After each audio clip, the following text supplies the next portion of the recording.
Lei 4. Diga menos do que o necessário.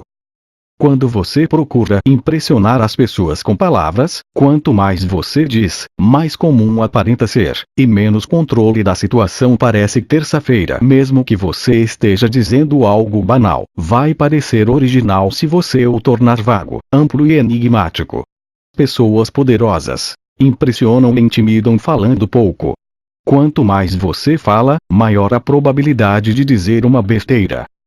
O poder é de várias maneiras um jogo de aparências, e, quando você diz menos do que o necessário, inevitavelmente parecerá maior e mais poderoso do que é.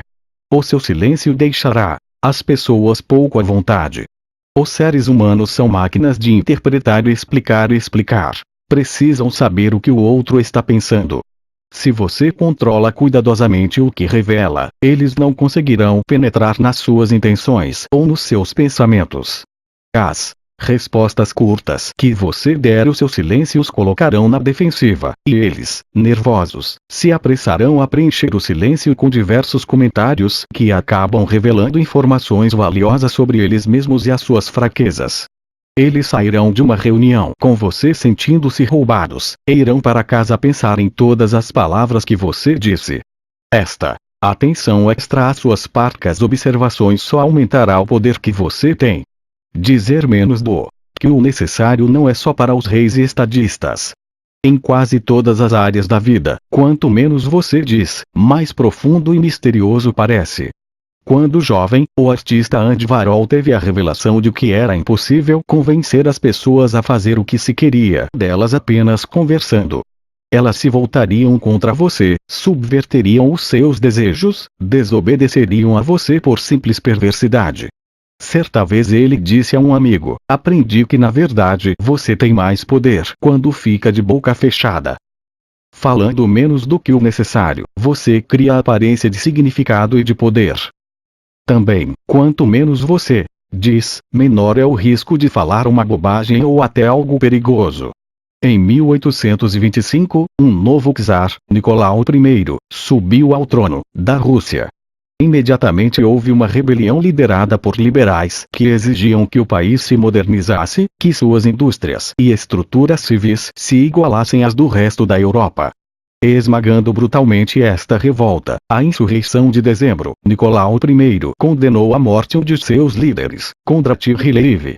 No dia da execução, Ryleyev subiu ao patíbulo, a corda no pescoço. O alçapão se abriu, mas, quando Ryleyev ficou suspenso no ar, a corda se rompeu e ele foi ao chão. Na época, essas ocorrências eram sinal da providência ou vontade divina, e quem se salvasse da morte dessa forma costumava ser perdoado.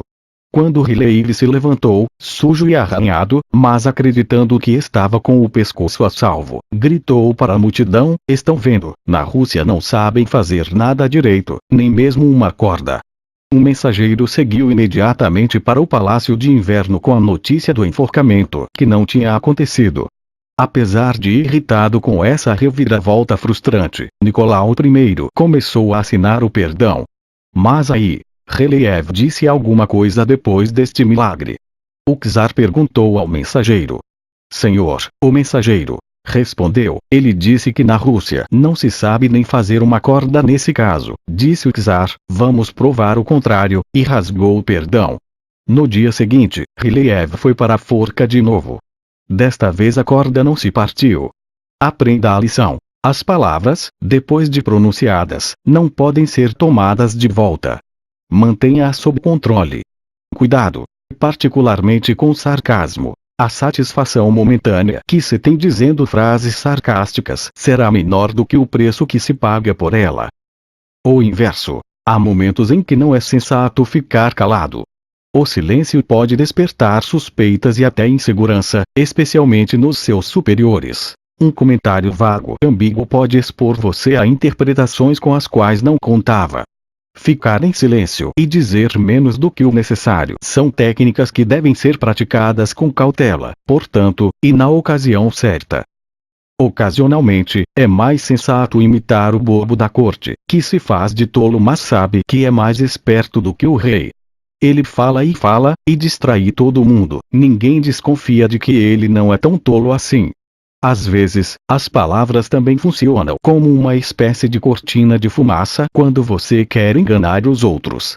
Enchendo seus ouvintes com palavras, você os distrai e hipnotiza. Quanto mais você falar, menos eles desconfiam de você. A verborragia não é percebida como maliciosa e manipuladora, mas como sinal de incompetência e ingenuidade. Isto é o inverso da política do silêncio utilizada pelos poderosos. Falando mais, e parecendo mais fraco e menos inteligente do que é, você pratica a dissimulação com muito mais facilidade. Não abra a boca antes dos seus subordinados. Quanto mais você permanecer calado, mais rápido os outros começam a dar com a língua nos dentes. Quando eles movem os lábios e dão com a língua nos dentes, eu posso compreender suas verdadeiras intenções. Se o soberano não é misterioso, os ministros terão oportunidade de se aproveitar. An Fei Tse, filósofo chinês, século III AC.